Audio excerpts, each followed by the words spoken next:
Hello, everyone, and thank you so much for joining us live today. My name is Mathilde, and I'm the marketing manager at Amity. Amity is the customer success company. We provide CSMs with the platform that they need to retain and grow their customers at scale. For today's webinar, we're joined by our CEO, Paul Phillip, who will be sharing a 7-point checklist to help you better understand how, when, and why a team like yours should think about CS technology. Paul is a leading innovator in SaaS and customer success, and since founding Amity, he's spoken with CS professionals from across industries, and he's acquired a wealth of knowledge about best practices, which he shares with our customers on a daily basis. So before we start, just a couple of housekeeping notes, as usual. So we will be sending the recording to everyone this week. Keep an eye on your inbox, and you'll get a note from me. We do have a Q&A at the end of the webinar as well. So at any point, you can open your Q&A panel in Zoom and you can send us your questions. Don't wait until the end, just let us know. And we'd love to answer your questions as they come. And of course, we will be on Twitter. So you can use the hashtag CSWebinar and tag @GetAmity, and we'd love to engage with you. So also, if you want to find us on social, we publish original content about customer success every single week on our blog, and we're always sharing new pieces via social channels, so I encourage everyone to find us on there. For anyone who is joining us for the very first time this week, just a little bit of background around Amity. Amity provides customer success management software that allows CSMs to do things like health scoring, tracking engagement, automating emails, analytics, and much more. So I can't go over everything that we do right now, but if you want to learn more, you can request a demo online, and you should be able to find the direct link in the chat right now, as I should have just sent it. So, well, you can just let me know, and I'd love to arrange that for you as well. So that's it for me. Paul, thank you so much for joining us today, and let's get started. Great, thanks, Mathilde. Thanks, everybody, for coming out today. We're excited to be talking with everyone. I know that it's pretty warm here in Toronto, and you could probably be at a beach somewhere, so we appreciate that you're here with us. So what we're going to be talking about today comes out of Amity's experience with over 1,000 SaaS providers, and we've learned a lot over the last 5 or 6 years, and we've started to boil those lessons down into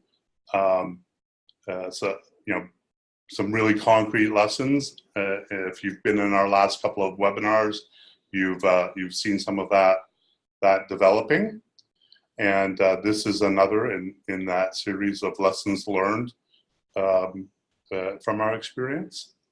So the first thing that we've learned is you have a challenging job. Whether your job is the VP or Director of Customer Success, an account manager, a customer success manager, somebody supporting a customer success team, or you're the CEO managing a customer success organization, we've really learned how tough it is. And there's a lot of complexity that needs to be managed to be really effective in the customer success domain. And we've actually identified at Amity 6 types of complexity. I'm sure that you'll recognize some of these. Data complexity, everybody on this call is facing data complexity, or you're probably on the wrong call. And product complexity, nobody makes the product easy for a customer success manager or an executive to use. Customer complexity, it's the customer's complexity that had them hire you or your service in the first place. Business complexity, your strategy, the different markets you address, the different tiers, all the different types of contracts you have to manage, all the complexity that comes with managing a team, hiring, training, onboarding, setting goals, tracking progress. All of that is complex. And then general process complexity. So you fit into a bigger organization. how do you interact with the product team? How do you interact with the operations team? How do you interact with the finance team? All of that it has a process complexity that can make your life difficult at times. So those are the sources of complexity that really make the customer success job really difficult. And it's probably the biggest lesson that we've learned is just how complex the customer success operations are. That really surprised us in the business. I'm sure it's surprised you at times too. So a platform, whether it's Amity or another type of platform, can really help you get control of that complexity. And probably the reason why you might look at a platform is to get control of that complexity. But all of that complexity can really interfere with your implementation of a customer success platform as well. And so we've learned from a few hundred implementations. We've had customers who are astonishing successes, and we've had customers who were not very astonishing successes. We have customers where it just didn't work out for them, and we've had customers that are in the middle. They solved some problems, didn't solve everything we were hoping for, and so we've learned from them what works and what doesn't work, and that's what we're going to talk about. So when I talk about a customer success platform, the 5 capabilities of a CS platform I'm talking about are the integrated 360-degree view of your customer, understanding how your customers are using your product and engaging with your team. Excuse me. And if you've been on any of our earlier webinars this summer, you'll know that soon we'll add outcome tracking to that list of critical features. Understanding the health of your users and the health of your account. Managing your tasks, making your day-to-day workflows really work smoothly and productively. And of course, reporting and analytics, closing the loop, and providing the entire organization with the insights that they need, the visibility that they need. So we've boiled these lessons down into 7 questions that you should ask. So the first question, and probably the most important question, is this the right time? And given that we sell a customer success platform, you think that our answer would be it's always the right time. But it isn't always the right time. And a customer success platform alone isn't enough. And it's the other things that can really, really control the timing. So when you're implementing a customer success platform, you'll also be making changes in day-to-day workflows, day-to-day processes, how customer success interfaces and integrates with the rest of the organization. And you have to take that into account when deciding whether it's the right time or not. Some lessons we've learned there, that big launch that you want to get ahead of probably isn't going to go the way that you think it's going to go. And we've seen customers really do huge amounts of preparation work for a big launch, and just to have to throw it all out and start again because 3 months after the launch there was a strategy tweak, and so if there's a big change coming in the company, you really want to think that through, and we would recommend iterating very rapidly and not doing a big design ahead of that big change, just because it's very likely not going to go the way that you think it's going to go. And will you have the resources? Do you have the team ready? Do you understand your business well enough. That's really, really important.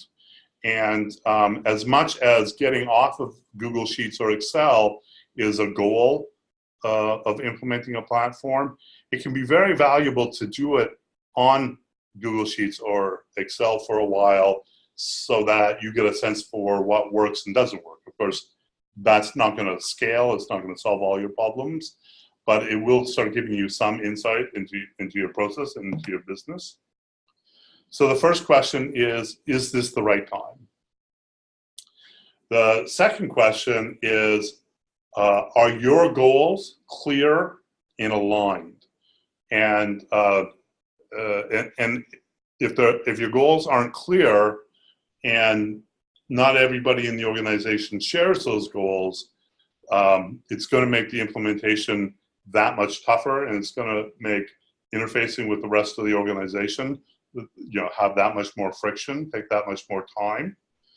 And when I say goals, I know that everyone's going to have a reduction of churn goal, or increase in upsell goal, or an overall productivity of your customer success operation goals. Your high level goals are going to be in that bucket. But the next level down are what's really important, and goals that we've seen that are effective are stated like this: minimize the time spent on customer emergencies. And we recommend that as your most important goal, because if you're spending a lot of time on customer emergencies, it's going to make everything else that you want to do very hard to implement. Maximize management visibility. So minimize, maximize are good ways of stating the goal, and a good way of thinking about the goal.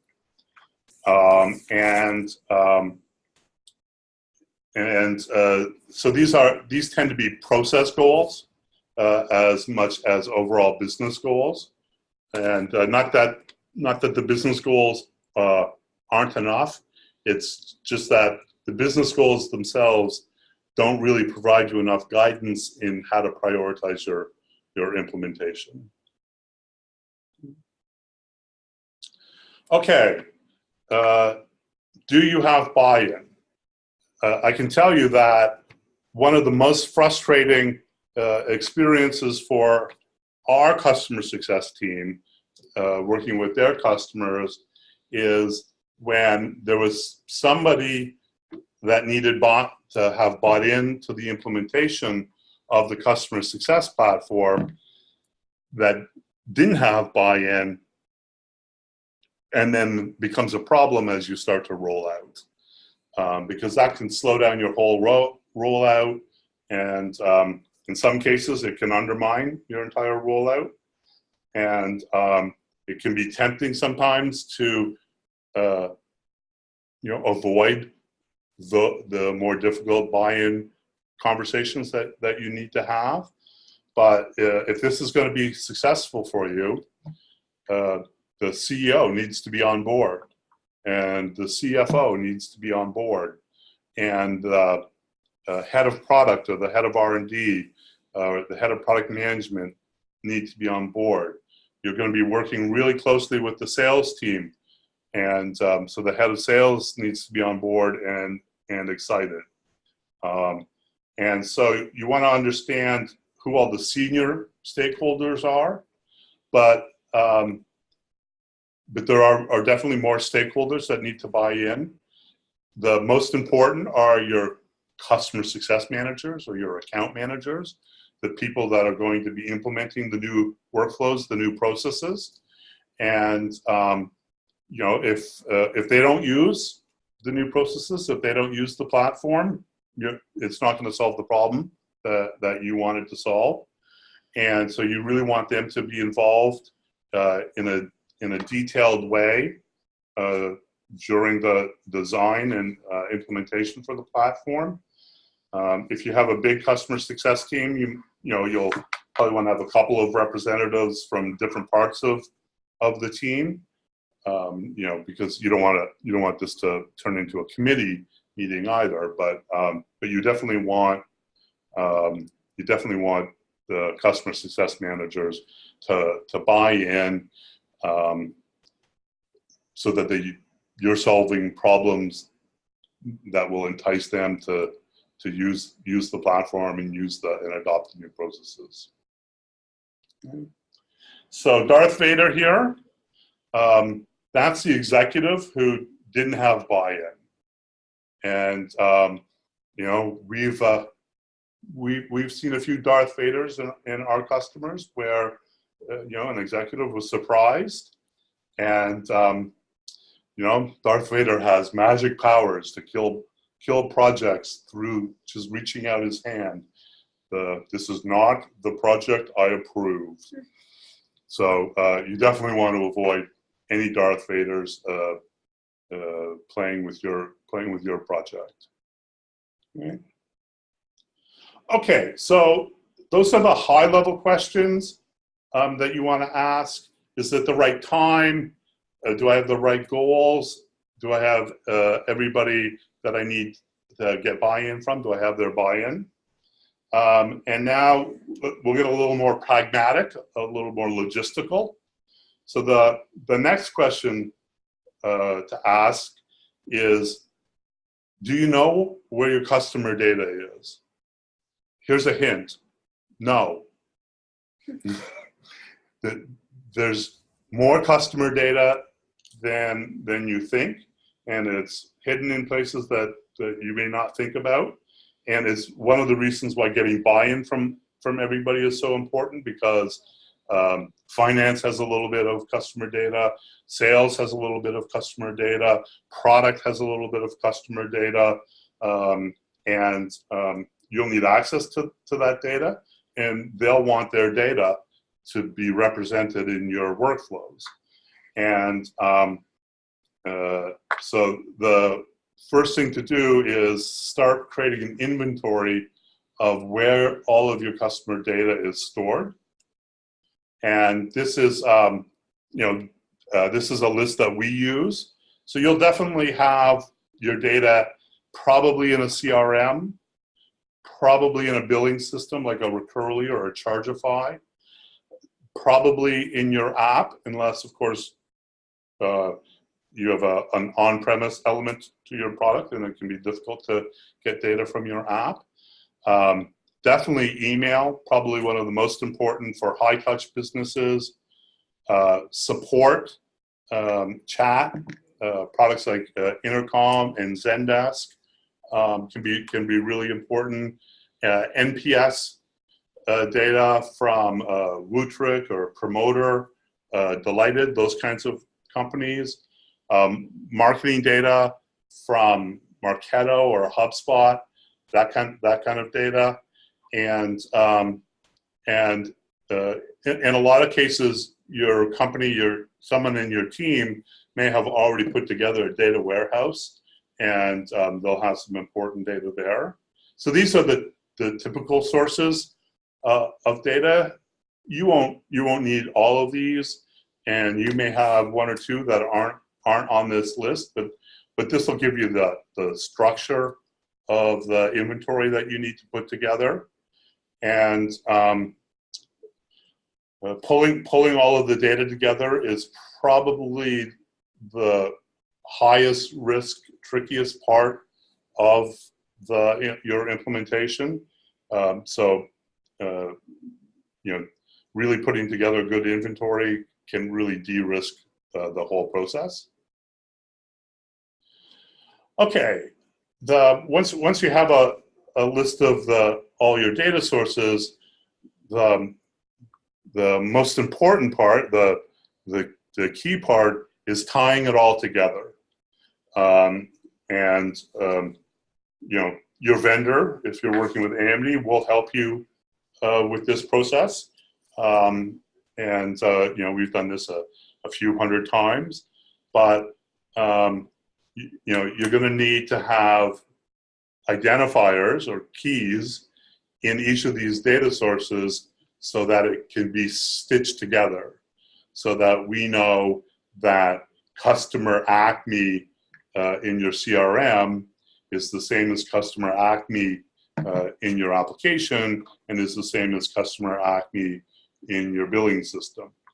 And we always recommend, if you have the choice, to make the unique identifier that your product uses to identify accounts and users, to make that the primary key. That's not always an option and doesn't work in email and ticketing systems, but as much as possible, that's what we recommend. And of course, the second most implemented choice is your CRM or your Salesforce identifier. That's pretty common. And so you'll need to sit down at different points and talk with your ops team or your product team to talk about how to put all of this together. The next thing is, can you get access to the data?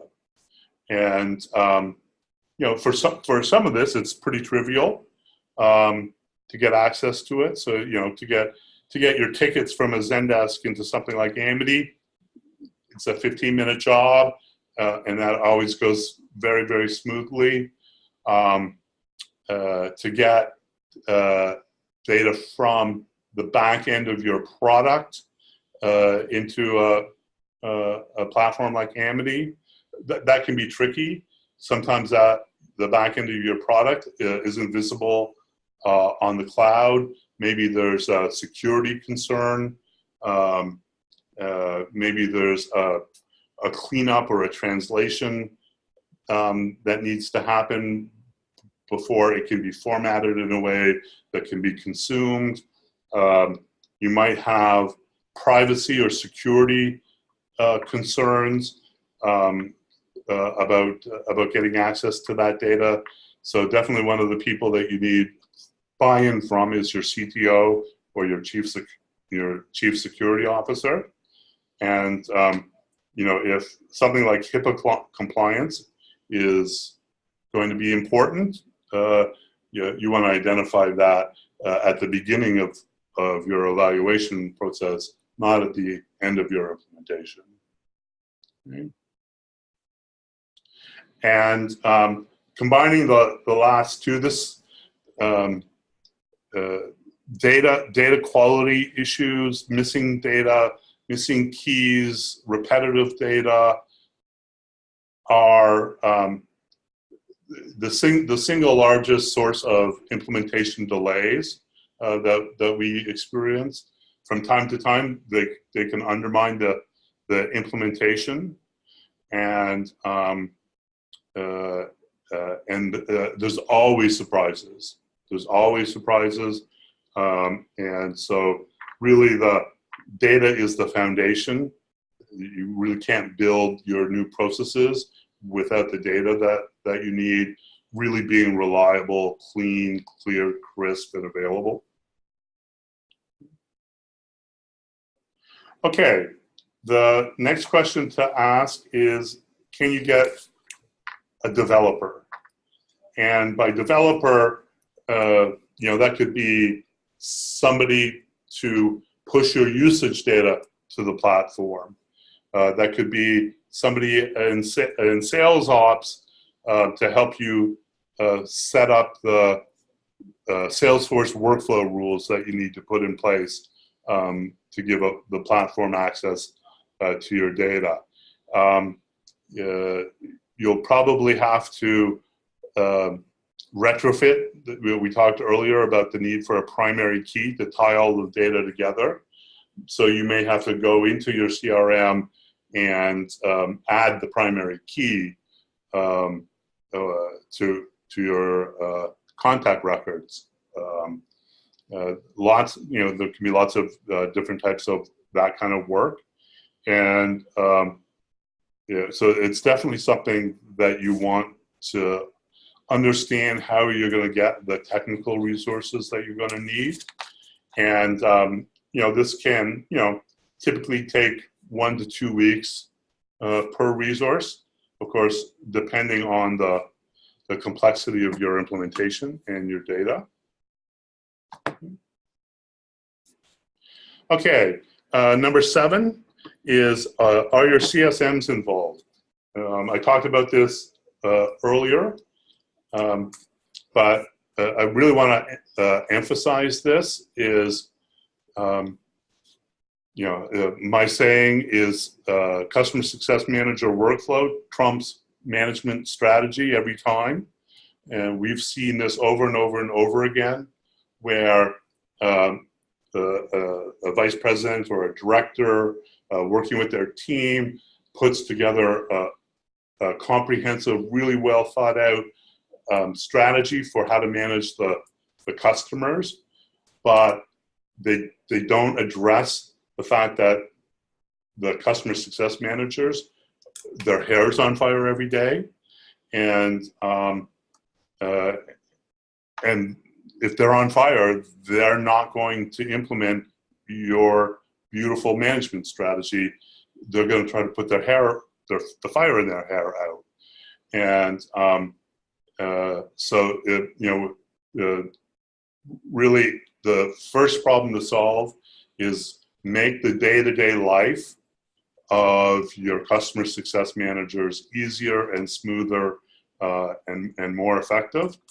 That'll give you the levers you need to get better visibility and put your strategies into action. Okay, so just in review, is your timing right? Do you know what your goals are? Have the right people bought in? Have you identified and located the data that you need? Do you have access to that data? Do you have technical and developer support to stitch all that data together? And have your CSMs been involved in designing the workflows so that they'll adopt your new processes and make the project successful? Okay, so we'll open it up for questions now. All right, thank you so much, Paul. We have a couple questions and a couple minutes, so let's go ahead. So first question is regarding the buy-in portion. So if you're not the one calling the shots, how do you recommend convincing and presenting the case for CS to your C-suite? Yeah, so at this point, the overall buy-in to customer success is pretty universal. You want to it has to make economic sense for the C-suite, and it'll make economic sense if you're not getting as much retention. If it's hurting cash flow, it's hurting them, and they'll want a solution for that. And then if you're implementing new processes or a new platform, you really want to tie your goals into the problems that matter most to them. And if you just lost a big account and the C-suite was surprised by that, that can be a good time to start the conversation with them. But that may not work in your type of business. But tying it to their goals and their problems is what you have to do. Awesome, thank you so much. We had another question about the slide, specifically about customer data and pulling it all together. So do you recommend starting off by pulling data from all sources, or would you recommend just starting off with a select few at first? Yeah, we recommend to our customers a very iterative approach. So we recommend starting with the simpler things like email and tickets, and working up to the more complex user activities. Login or heartbeat is a good place to start on the user activity. It's not enough, but it's a good place to start, and can use less time from your developers. Yeah, so start simple and iterate and iterate. And we definitely don't recommend trying to pull it all together at once, because you'll just learn stuff as you go through that will help you with the later stages. All right. Thank you so much, Paul. We're out of time, but thank you so much for sharing that checklist with us. And everyone, thank you so much for joining us live today. Really appreciate you taking the time. And we will see you all in 2 weeks for another webinar. Great. Thanks, everyone.